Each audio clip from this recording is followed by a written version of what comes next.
Habari na karibu kwenye video yetu ya leo. Iran imezindua mfumo mpya wa ulinzi wa makombora wenye nguvu, ambao umeibua wasiwasi mkubwa kuhusu usalama wa kanda hii. Mfumo huu mpya wa ulinzi wa makombora unadai kuwa na uwezo wa kuzuia mashambulizi ya anga, ikiwemo makombora ya balistiki na ndege zisizo na rubani. Hii inamaanisha nini kwa usalama wa eneo hili, hasa kwa Israel? Mwezi Aprili na Oktoba mwaka jana, Iran ilifanya mashambulizi makubwa kwa kutumia makombora ya balistiki na ndege zisizo na rubani dhidi ya kambi za kijeshi za Israel. Kwa mfano, mwezi Aprili 2024, Iran ilishambulia kwa makombora Sinokandar na ndege zisizo na rubani Sindosebenta.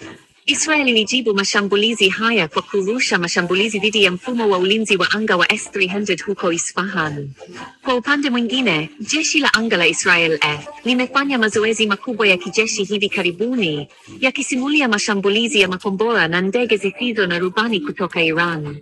Mazoezi haya yaliwalenga hapa kambi za kijeshi kama Nevatim na Ramon. Lengo ni kujiandaa kwa shambulio lolote la kulipiza kisasi linaloweza kutokea. Kwa sasa, Marekani na Iran zinaendelea na mazungumzo ya nyuklia.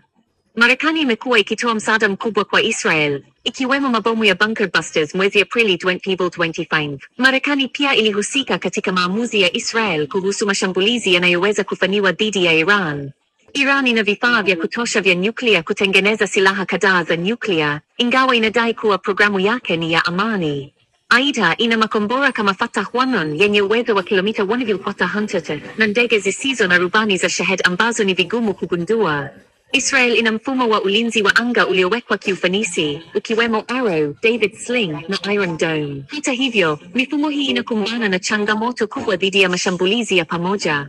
Katika muktadha huu wa kanda yenye mvutano mkubwa, swali ni je, mfumo huu mpya wa ulinzi wa makombora wa Iran utabadilisha mchezo? Je, ni tishio kwa usalama wa kanda? Asante kwa kutazama video yetu. Hakikisha umejiandikisha na kubonyeza alama ya kengele ili usipitwe na habari zetu mpya. Tutaonana tena hivi karibuni.